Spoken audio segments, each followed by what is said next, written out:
and welcome to the Moonshots podcast. It's episode 183.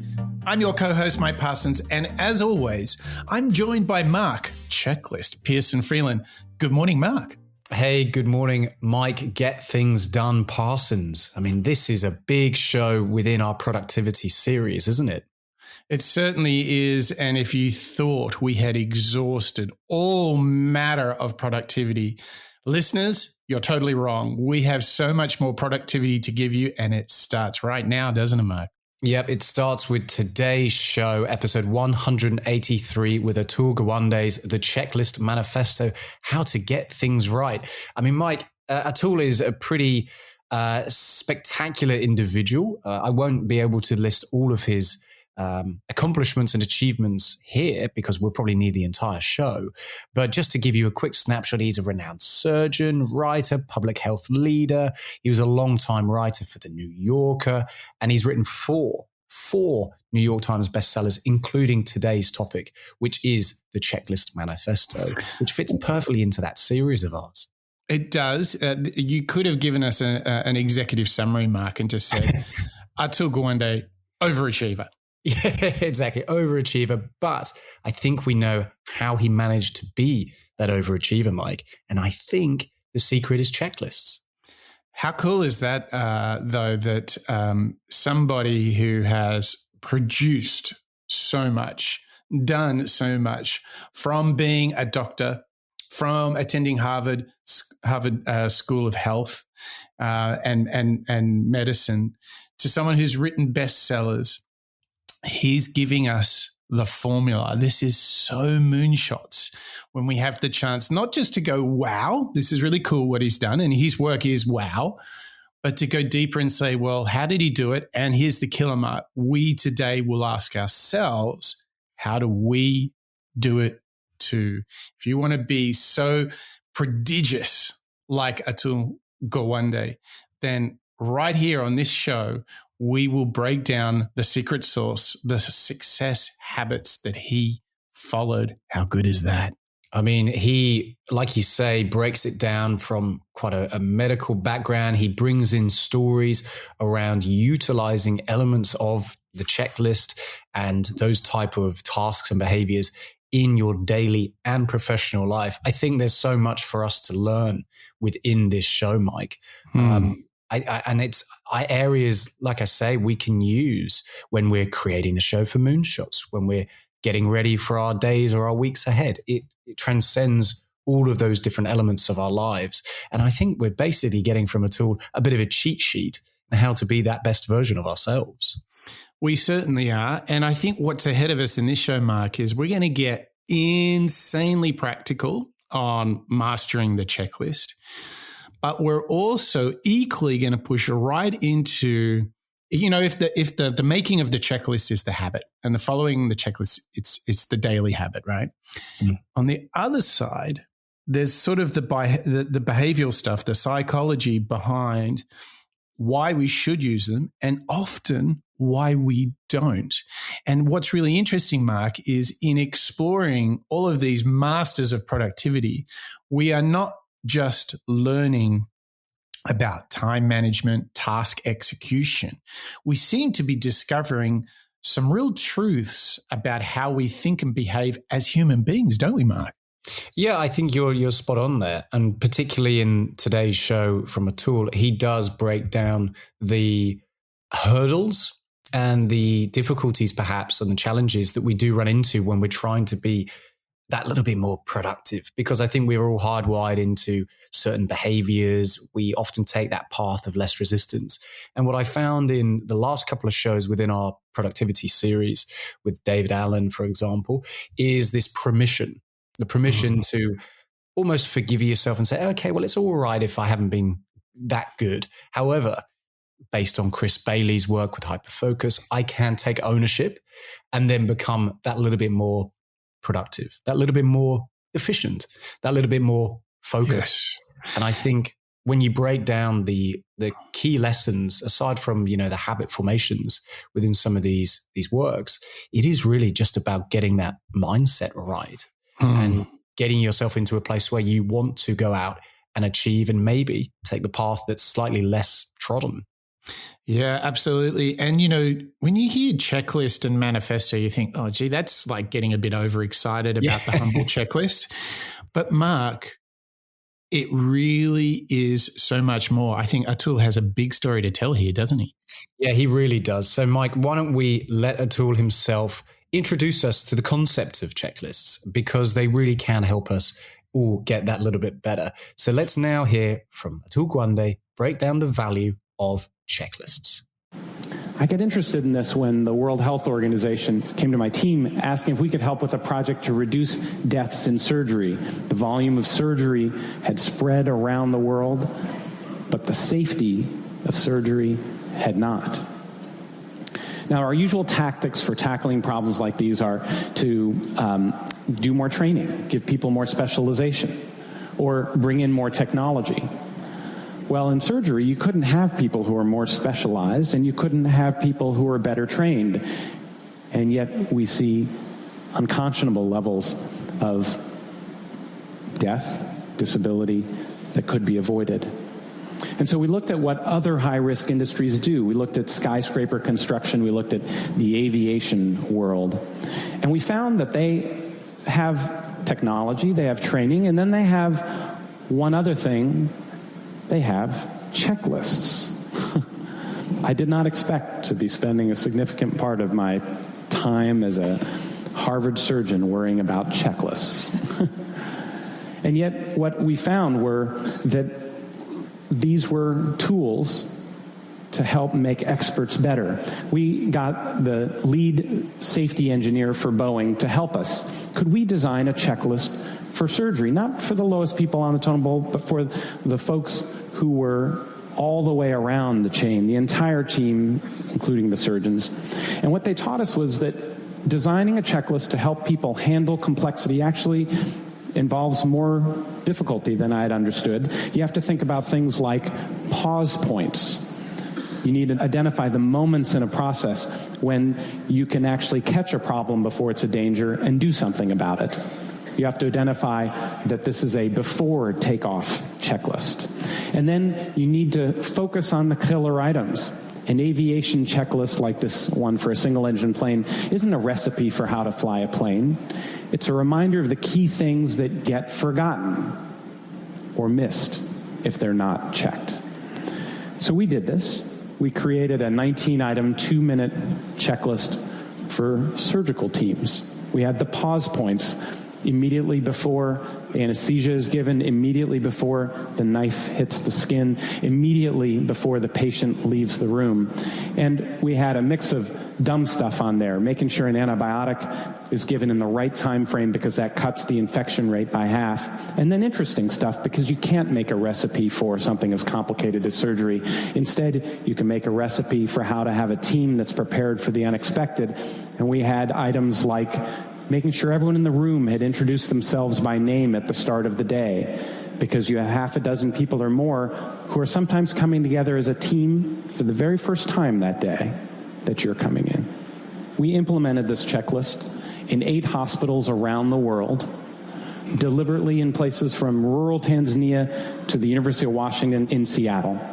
We found that after they adopted it, the complication rates fell 35%. It fell in every hospital it went into. The death rates fell 47%. 47% reduction in fatalities, Mark. I mean, I think he just made the best case possible for the checklist, don't you? Well, exactly. I mean, not only are you hearing from Atul around the value of doing it pre-takeoff, which I think is a great little term, about what might get missed. He then goes on to say, well, the proof is in the pudding. The death rates were cut by nearly 50%. 47% is an enormous percentage. So I think he's made the case for the value of checklists right there. And we've only just heard one clip, Mike. And just think about it. Like, I think if I reflect on my own behavior, like, I know that if I have a big event, a big deliverable, I'm probably inclined to go write up a checklist. Thanks to the show, what's been interesting for me is I've discovered, listening to Atul there and listening to other experts, is I don't think I use it nearly enough. Like, I almost dismiss the need for a checklist for more menial things, for more daily things. But what's really interesting is Atul's like, hey, the checklist, it ain't some silly trite little thing. Actually, it's the core of a language and a practice between not only one or two experts, but an entire team. It can such a simple thing can become like the unifying force, right? It's like the constitution by which a team are going to work together, isn't it? Yeah, I totally agree. And as we hear from Atul during the rest of the show, he is going to highlight this collaboration and teamwork piece.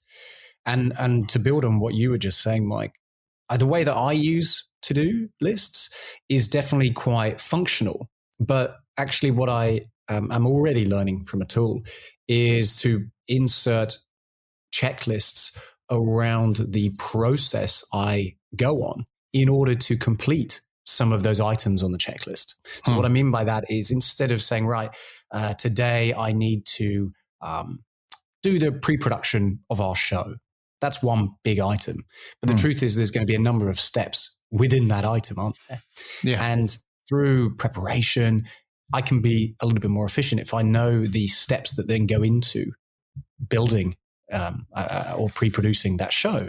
And I think what he's already revealing for us here is, if you do that, if you're with a team, you can already get over those inefficiencies very, very early, sometimes even before you start, because you and all your team are already anticipating the things that you're going to have to do. And when you know where you're going, it does feel that little bit easier, doesn't it? Yeah. And so I think it's the case he made said differently is like, look, take a checklist, because we do have the habit of just having a bit of a brain fog, right? And just forgetting something that we've always remembered, we just forget. So a checklist will back you up there. But I think importantly, what he's saying is that when a team has a great checklist, there's less uncertainty to worry about. There's less unknowns. And if something unexpected happens, because everything is in order, you can always go back to the checklist and find your way out. So I think I am totally on board. And I think that the exciting thing about what we've got ahead on this show is we're going to dig into the work of Atul Gawande. We're going to understand why we perhaps don't always reach for a checklist. We're going to hear some huge epic stories of how checklists have made a difference. But then we're going to break down the art of making a great checklist.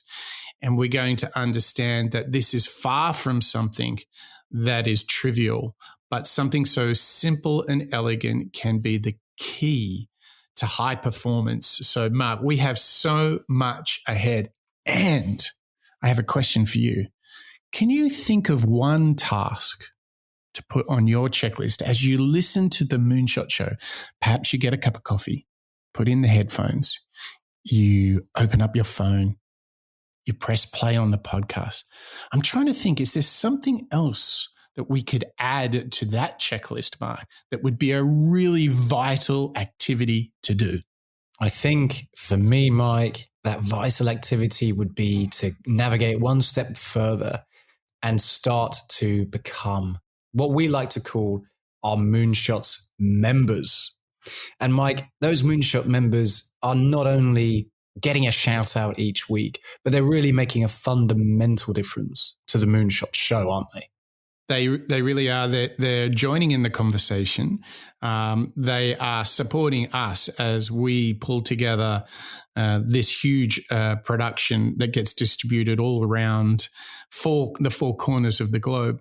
But more importantly, it's sort of an exchange of value. You know, we work really hard, both ourselves and our research and production team. We incur all sorts of costs to make this show, and we give it away because we want to learn out loud together. We want to be the best version of ourselves. We love your feedback and so forth. But if you really are enjoying it, it's so vital for us at the show that you become a member. And the people that we want to acknowledge in a moment, we are so grateful to you for your contribution.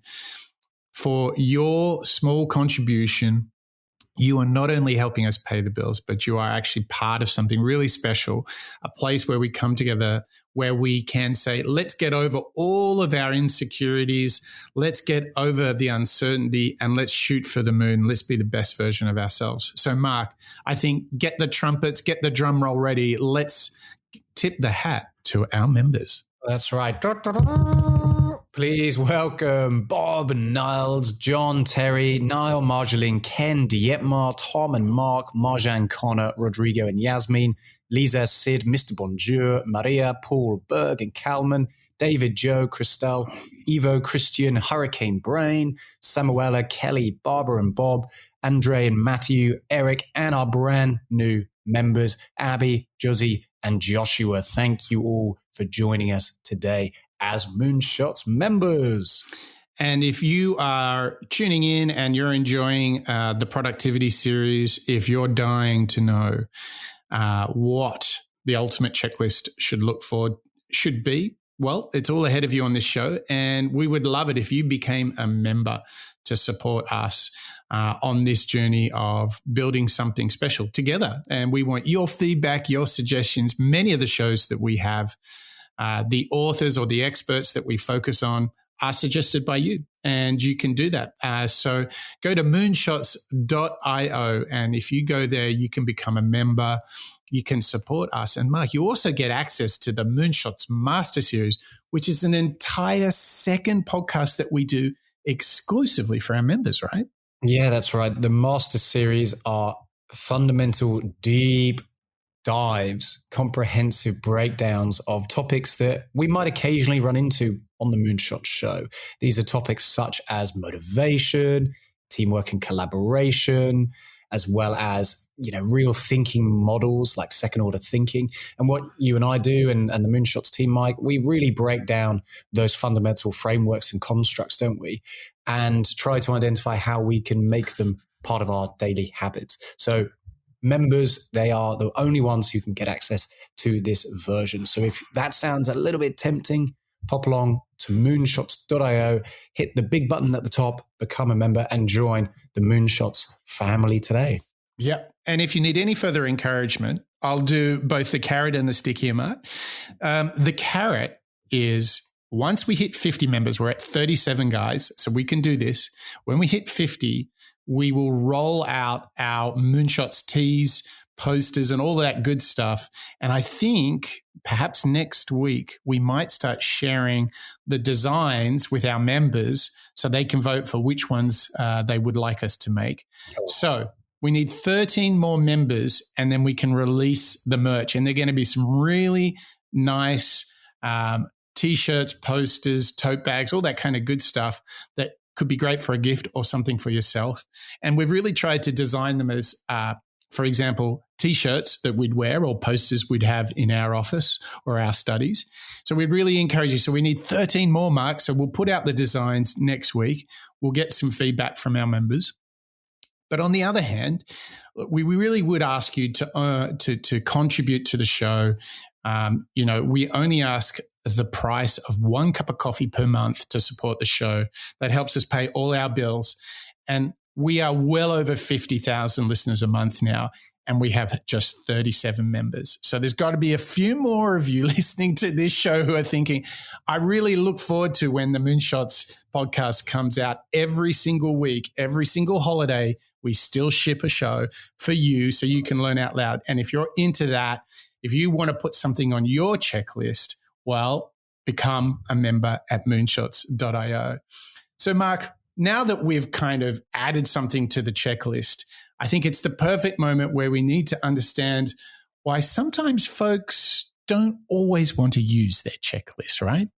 Yeah, that's right. And as we were saying, it's all about the value of maybe getting over that path less trodden. And there's always going to be times in our lives where we feel that little bit resistant to something that's brand new to us. So let's hear from Atul now. Tell us why we think that there is such a resistance towards checklists. There's a deep resistance because using these tools forces us to confront that we're not a system, forces us to behave with a different set of values. Just using a checklist requires you to embrace different values from ones we've had, like humility, discipline, teamwork. This is the opposite of what we were built on: independence, self-sufficiency, autonomy. I met an actual cowboy, by the way. I asked him, what was it like to actually, herd 1,000 cattle across hundreds of miles? How did you do that? And he said, we have the cowboys stationed at distinct places all around. They communicate electronically constantly, and they have protocols and checklists for how they handle everything from bad weather to emergencies or inoculations for the cattle. Even the cowboys are pit crews now. And it seemed like time that we become that way ourselves. Making systems work is the great task of my generation of physicians and scientists. But I would go further and say that making systems work, whether in healthcare, education, climate change, making a pathway out of poverty, is the great task of our generation as a whole. In every field, knowledge has exploded, but it has brought complexity. It has brought specialization. And we've come to a place where we have no choice but to recognize, as individualistic as we want to be, complexity requires group success. We all need to be pit crews now. Oh, the pit crews analogy is so good to what is required here, but there's so much in what he just said. And this is something, it's a theme that has come up a lot on the show, something that I really identify with, which is that we are surrounded by complexity. So therefore, if we're in complexity, we need two things. According to Atul, he's saying we need a checklist, right? And we need to work as a team. And, the reason I really relate to that is the amount of information, notifications, and the speed at which we work means that we are processing so much information. Like, I think about at the start of my career, and Mark, I'm going to share how old I am here. We used to send in the morning, I would go into the office when I was 20, and we would send faxes out to our clients in the morning. Here's all the news that came in on the wire. Here's what's happening. We'd send out the faxes, and then we would ring around and say, okay, what did you see on the news feed that was interesting? And therefore the day's work would be created. It was so inefficient and slow compared to how we work now, because that would have happened as an automated service, and perhaps their response may have been automated.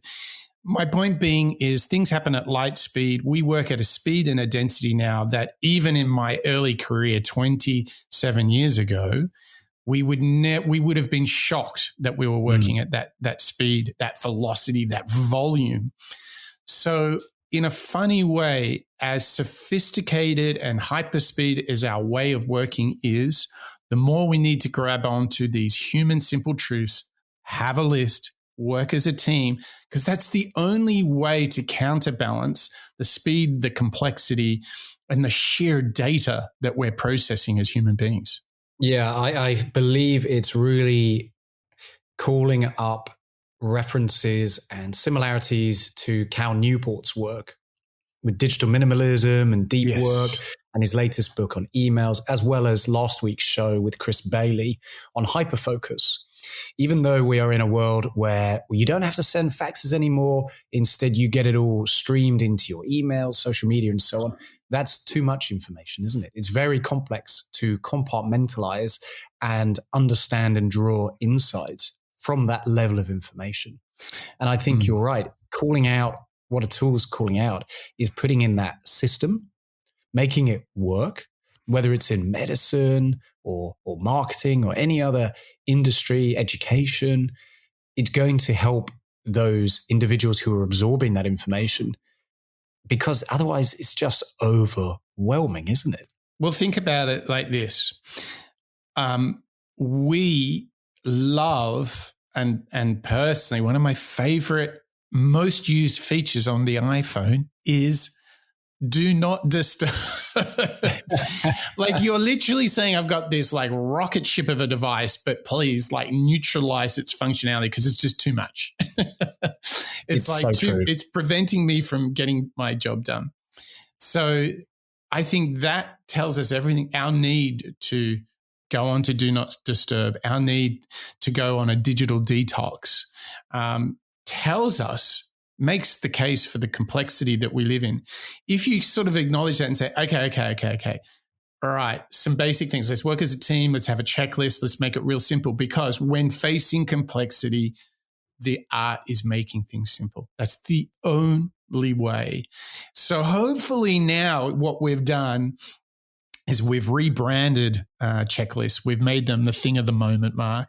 They are no longer considered second-class citizens, but they are a number one tool in a moonshotter.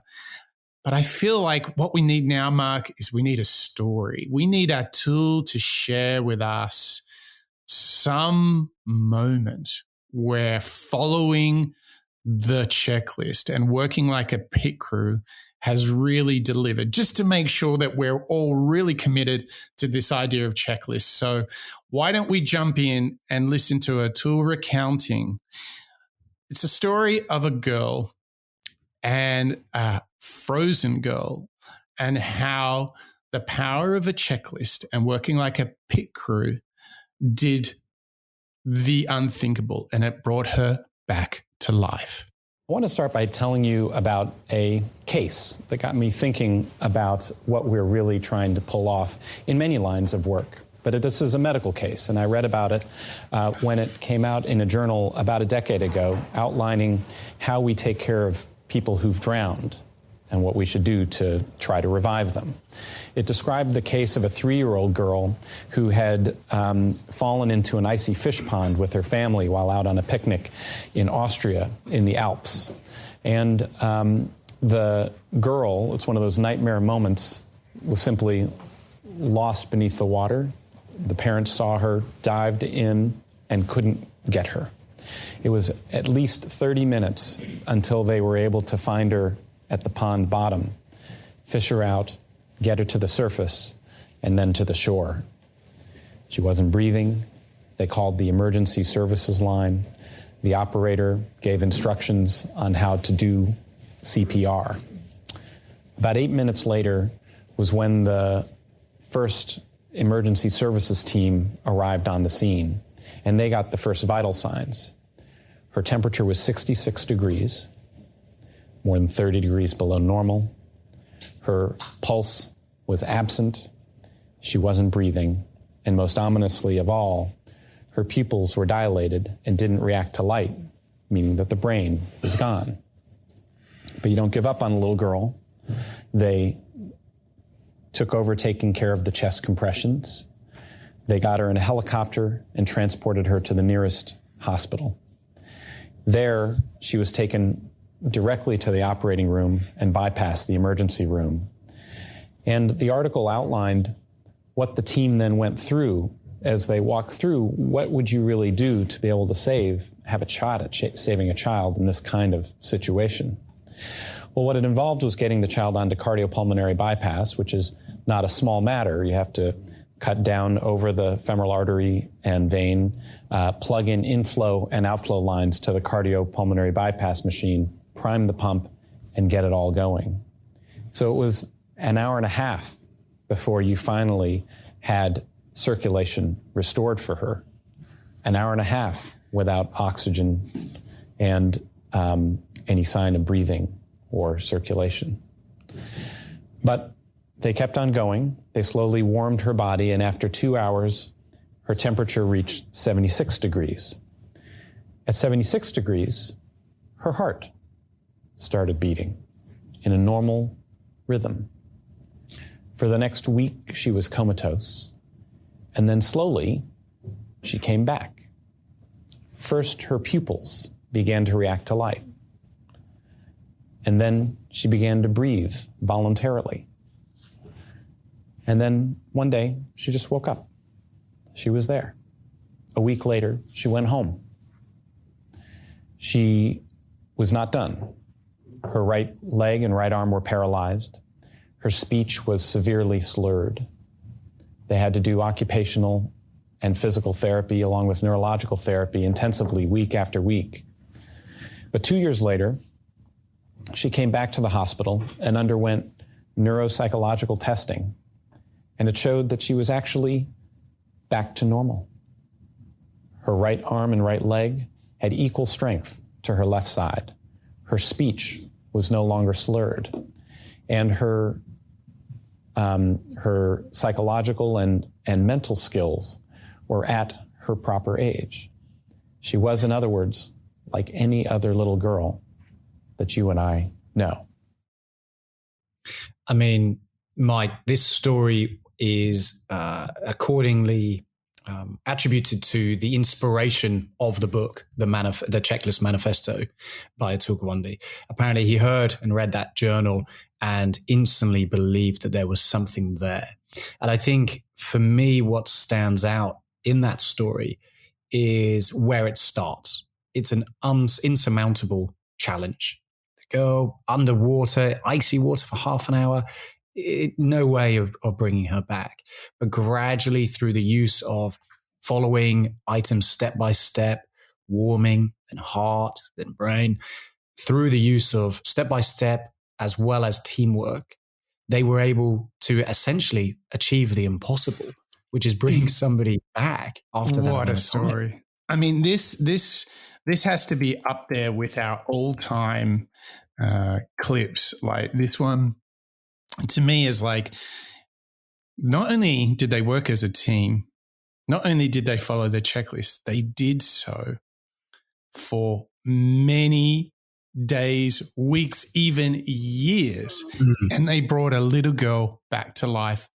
And remarkably, I don't even know scientifically how this happened, without it seems hardly any side effects. They even got the movement back into her body. I mean, that closes the door. Checklist everywhere now. Exactly. Well, I can only imagine the coordination of all of those moving parts, those different team members, those different family members, those different operational requirements inside the girl and warming up and so on and so forth. They all had to happen at certain moments. And if you step back for a second, you think, well, okay, well, what am I going to do here? Do I need to write it out on a whiteboard? It's fundamentally this checklist, isn't it? In order to map where you're going to go, how you're going to treat this girl, but also what's already happened. What have they tried? What worked? Maybe what didn't work. And I love this concept of the checklist somehow being used as kind of like a test and learn situation, because then you can refer back to what's taken place. Was that process or system efficient? How can I improve it? Well, it's a bit like a map, isn't it? Because you can say, oh, have we taken the wrong turn? Let's go back one step. I mean, you think about it. If you're, taking a lovely stroll in the mountains and you're like, oh, I think we've taken the wrong turn. What would you do is you'd walk back to the previous turn point, right? That's right. Yeah, that's good. So if you've got a shared checklist with shared language, you're like, hey, this project seems a bit off track. Okay, hang on. Well, let's just go back a step. Still not right. Okay, let's go back a step further. And then you get back into, okay, well, that step was right. So then it was the following step where we've misjudged something. Okay.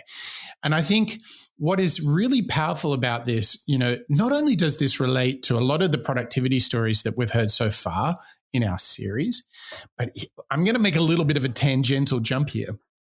So buckle in, Marky Mark. But the thing that I want to pitch you is this is also what we learned in the E-Myth. And the E-Myth essentially makes the case for the difference between working in the business and working on the business. And one of the real key points in the E-Myth is that you should have a manual, said differently, a checklist for everything you do in the business so that you're not held hostage by one individual. Oh, Mark, he's the only one who knows how to do that. And he's really busy, so it can't happen unless he does it. That to me is where the business is very much people dependent, not process dependent.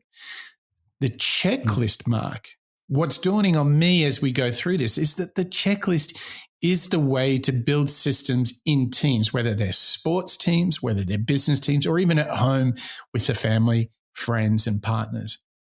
I think here what we're discovering is that the checklist becomes the map, the guide, the shared language. It gets us aligned. And if we get off track, we can come back.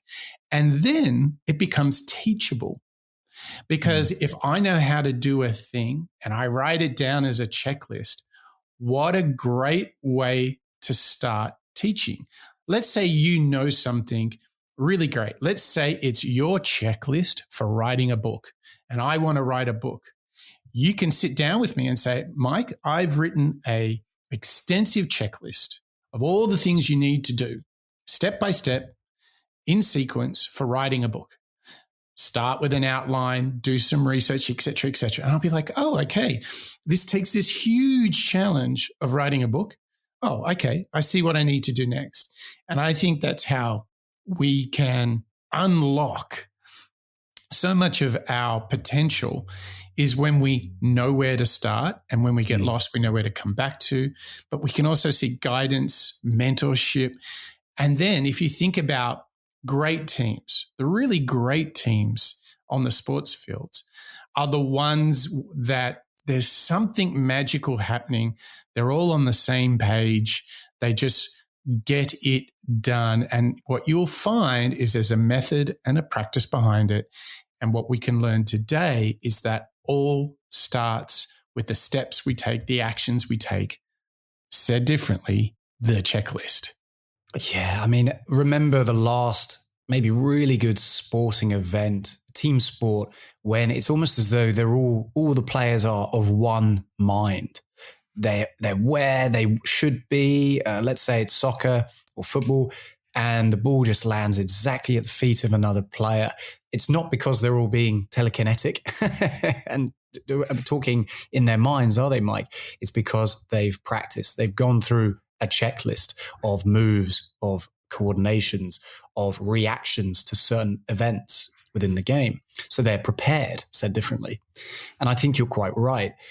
In all of our lives, I mean, even for me, if I am trying to, let's say, go for a run the next morning, or I need to go and be somewhere important, what I'll probably do is create a bit of a checklist on the things that I need to remember. Let's say it's a work trip or a family trip, because see, it's been a while since we've all done business travel, Mike.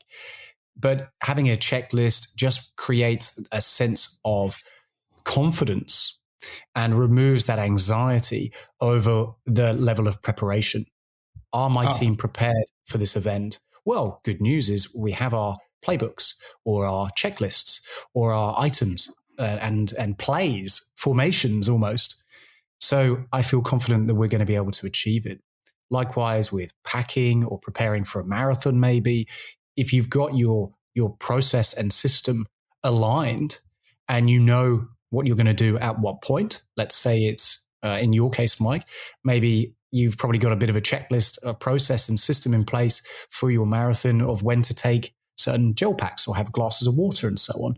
I think it just comes through practice and a framework of creating the most efficient way of doing something. Yes. And again, that's foundation is within this checklist, isn't it? Yes. And I think the real liberation is there, because to use the marathon running example is if you know that you're going to have a gel pack every 7 kilometers, if you know that you're going to eat a power bar at 21 kilometers, if you have all of these things on your checklist. Do you have your bum bag? Do you have your hat? Do you have your sunglasses? Have you put your suntan lotion on? If you have all of this in a checklist, then there is this enormous sense of liberation that you don't have to spin your wheels thinking, have I done everything? You just open up the list. Even if you've looked at the list 10, 20, 30 times in your life, you can go back to the list and you don't need to worry. And I think it's all that energy we spend going, oh, have I got everything, right? If you have a list, you don't need to spend energy worrying. You don't need to be anxious. You can then be like, I've got everything. So now I can transition from that anxiety or nervousness and transition to excitement. I'm traveling, I'm going on a big run, or I'm going to give a presentation. I've gone through the checklist. I'm good. Same way you can go with the team. Hey, we've done everything. We've trained, we've prepared. Let's enjoy the game. Right? It's when we're not prepared, when we don't have the checklist out, we're like, oh God, have I? I'm not sure. Maybe, feels like it. Maybe not 100% sure. I mean, it's exactly what David Allen was teaching us, wasn't it? Yeah. We all have stuff on our mind. And when you have stuff on your mind, it means that you're not doing it. Yeah. So pop it down, write it down. Oh, great point. Exactly as Atul's saying, put it in a checklist. Be comfortable and confident. I mean, Mike, I think we're making the case for checklists here, aren't we? I know. And don't forget that in a second, we're going to show you how to make a great one. But, you're talking about something that's on my mind, Mark. What is so on my mind is that, right now there's a chance that 50,000 people are listening to us and they've got their mobile device, could be Android, could be iPhone, and maybe they're listening on Spotify or Apple Podcasts or maybe one of those other players, and they have an opportunity to tick something off on their checklist, wouldn't you say? That's right. That tick could even become some stars because, listeners, what we're pitching to you is to help us spread the Moonshots message and get the show around the world into the ears of like-minded individuals. And you can do that, and you can help us by popping into your podcast app of choice, whether it's on mobile or desktop or even your smart home speaker. You can leave us a rating or a review via Spotify, Apple Podcasts, and all the others. And it really does make a difference, doesn't it, Mike? Totally. It helps the algorithms figure out what shows people are listening to and gets it into the ears of other like-minded individuals. And we can really see that is the case from looking at where the listeners are around the world. I mean, we're really touching all four corners of the globe, and that's down to you, listeners, sharing the show and leaving ratings and reviews. And we really do appreciate it, don't we, Mike? We do. And let's be honest, we really appreciate personally to see that feedback, to see what people actually enjoy about the show, because you know what, Mark? We're kind of in the business of inspiring and supporting and helping our listeners. So if we're doing something right, tell us and we'll do more of it. If we need to improve something, please tell us. So that's the opportunity that you have in the palm of your hands to give us a rating or a review. So jump into your app just while we're chatting now. Just open it up, give some stars. If you can, leave a review. We see all the reviews. We really appreciate it. We're very grateful for it. It helps us grow the podcast. It's how we went from 500 to 50,000 listeners. And there's still work to be done. I believe everybody on this planet needs to become the best version of themselves. And so until that job is done, we shall not rest. Hey, Mark. Yeah, exactly. We shall not rest. That is our checklist. And maybe that goal we'll just keep on working towards. Now, I'll tell you another guy that doesn't rest very much, and that's Brian from Optimize, one of our favorite YouTube channels.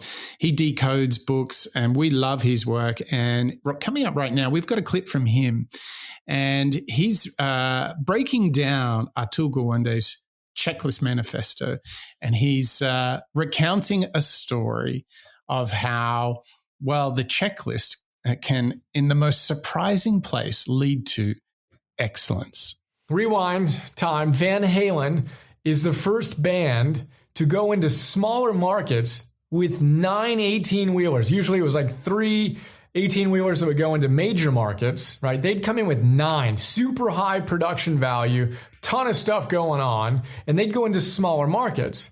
And these smaller markets, there's, less sophistication in these markets, right? So they had this set of document. Their contract had a ton of different things that the individual who was putting on the event where they would perform had to execute in order for them to go on stage and perform, right? So there's literally over 100 different clauses that they had to get right when Van Halen showed up to perform. Now, in that super thick contract, they had Article 126. Article 126 was the no brown M&Ms clause. So Van Halen rolls up 9 18-wheelers. The team does their thing. They're getting ready to take the stage to do their rehearsal. And what they would do is they would look at the bowl of M&Ms. And if the bowl of M&Ms had a brown M&M in it, they would cancel their show. Or more specifically, they would do a walkthrough to make sure everything was done right. Because if the group that was putting on the event couldn't get the brown M&Ms clause correct, they probably messed something else up, right? So Atul tells this story, and he's listening to a radio show about this, and he screams to himself, Van Halen used a checklist. They had a checklist to make sure that the surgeons confirmed what side of the body the surgery was on. You'd be surprised, but that you can make that mistake when you're in the going for it, right? Oh, wait, was it on this side or this side, right? Very rare, but it's those rare opportunities for Van Halen where if someone couldn't get the brown M&M out, they did a walkthrough and they didn't get the weight right on the support for the stage. And had they gone on stage, they might have literally been killed. So the brown M&Ms are simultaneously super mundane and irrelevant and absolutely essential. So we want to have clauses in our lives where we have the brown M&Ms clause. In the last PNTV, I talked about my 1 plus 10 plus 100 plus 1,000 plus 10,000. That's my Article 126. I do my sun salutation, my pull-ups, my burpees, my rowing, my steps. Do I really need to do that? No, I don't really need to do that. But if I can't get those basic fundamentals right, I probably didn't get other basic things right that are really important for me to create a great day. Therefore, I have a checklist and I crush those things on a consistent basis to make sure I do everything at a high level of excellence. And I don't fall into the ineptitude of why we err. I mean, Mike, this is something that I feel is spot on with the Moonshot's message. We're trying to achieve that level of excellence, that best version of ourselves. And I know you and I have obviously spoken about the practices, the methods, the behaviors, and the habits that we do each and every day, particularly in this series on productivity, the idea of journaling in the morning, getting some exercise. I mean, to be honest, Mike, I'm even remembering Robin Sharma and the 5 a.m. Club, breaking down that first hour into meditation exercise. 20, right? 20, exactly. These little behaviors or habits, so differently, I think is really what Atul's calling out in that story. But I mean, Mike, before we go much further, I mean, what a fun, revealing story that was, right? Yeah, and from the most surprising place. And it shows you that really it is that saying that the devil is in the detail. It's so true, because basically Van Halen's just saying, look, if you can't get the brown M&Ms out, then chances are the audio, any of the visual stuff, the stage setup, rehearsal times, VIP list, back room, all of that stuff, well, that's much more complex than just separating M&Ms. And it's a really neat way of sharing how when you have a checklist, it can really help you, perform better, deliver better outcomes. And in fact, what Atul reveals in his book is that, the start of building a great checklist is to start with those objectives and those outcomes. And I think that's a really good way to start. So maybe we should just let's think, what would it take? What would be the key things, Mark, to build like a really effective checklist? I think number one, you'd start with really clear sense of what's the outcome that you're aiming for. What does success look like? But you've got that in your mind, but what do you do then?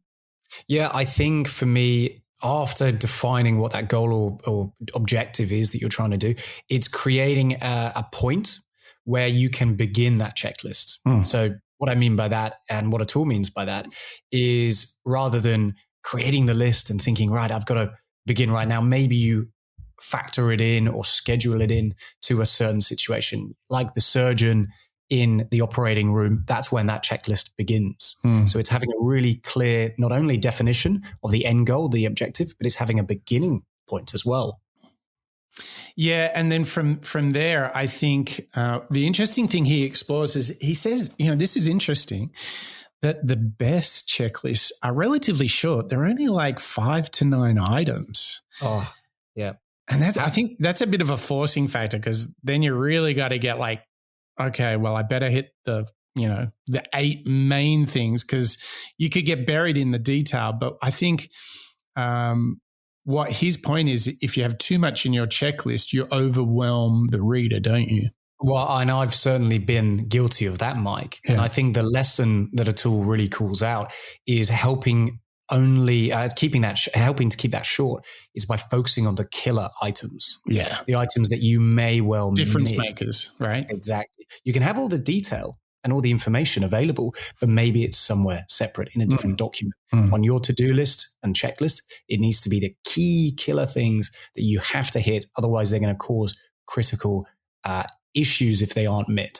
And I think that, so we've got the outcome. We've got those key points of start and finish, those little moments that Atul spoke about, those review moments or those pause points where you can before we go into the next step, have we got everything? You've got 5 to 9 items. You've kept it really simple. I think the next thing you really need to do is to actually use the checklist, review and discuss, did it work? Maybe even revise the checklist with a partner in the process, right? Yeah, I think this is a real kicker that we can't overlook, because for me, checklist feels very in the moment. But I think you're right, and Atul's correct here. By revisiting and essentially kind of doing a bit of a retrospective maybe with yourself, but also with the team who can give you that real world feedback. How did it feel when we were actually physically doing the item? Did we need more detail? Maybe we needed less detail. You can then revise it and bring it down and condense it maybe into something that's even more efficient, so that by the time you have to do it again, hey, good news, that path is a little bit more trodden and you feel a little bit more comfortable doing it. The real twist here, though, Mark, is as we've gone through that and as you and I have kind of built that, sounds pretty straightforward. But I reckon the real challenge with all of this is the rigor and the discipline to apply it consistently. I think that's going to be it's like saying, hey, I'm going to get 30 minutes of exercise every day. Well, going for a walk or a light jog or, hitting the gym once, yeah, that's good. It's like when it's raining and you need to go and run, that's the real test, isn't it?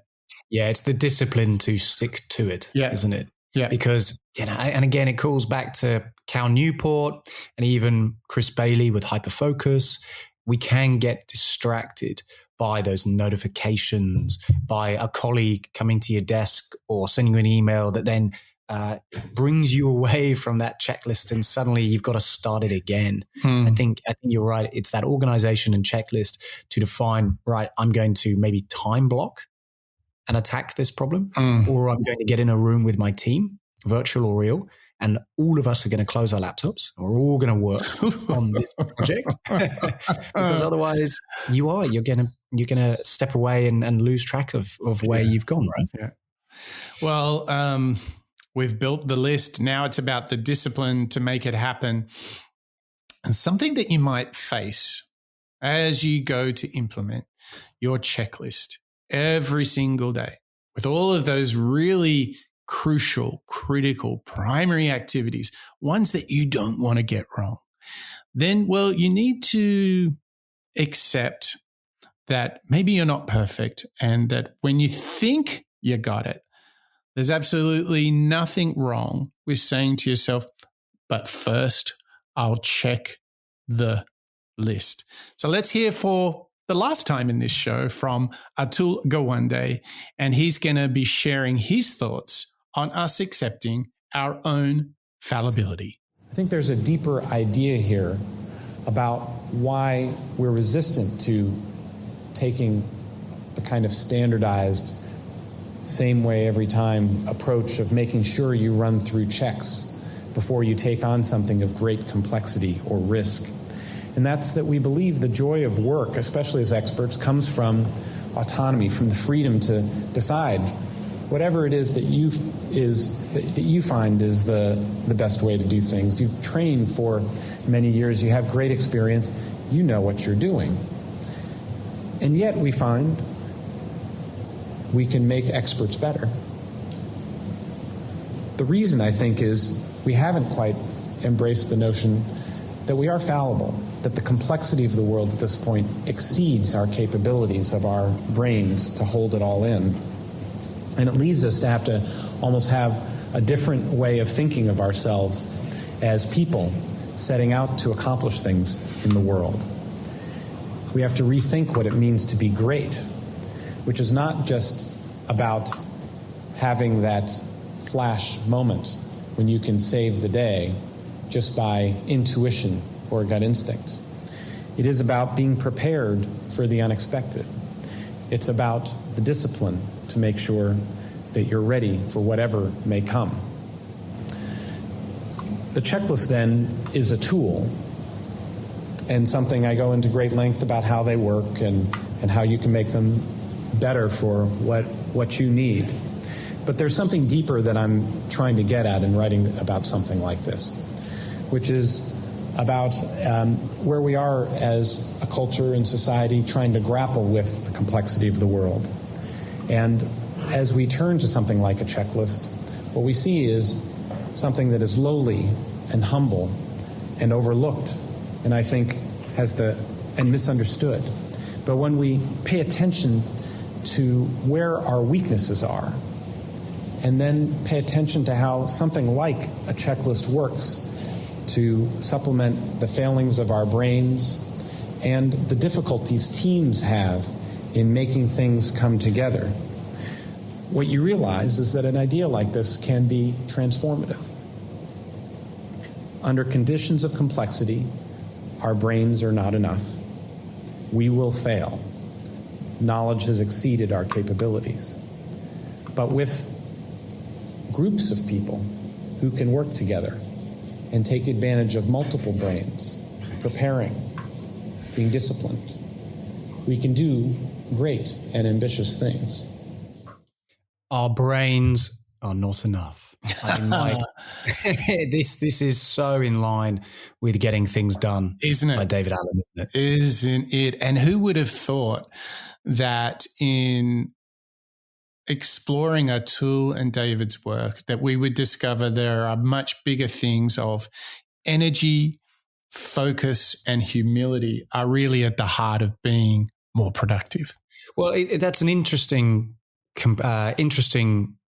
reveal, I suppose, Mike. The idea that your ego and your this desire for autonomy, as Atul calls out, it is something that we kind of take pride in. But when you then appreciate it and realize, you know what, I could be better with others and the help of input from real world situations, maybe it's users, maybe it's my colleagues, and bringing in disciplined systems and processes to help me be that better version.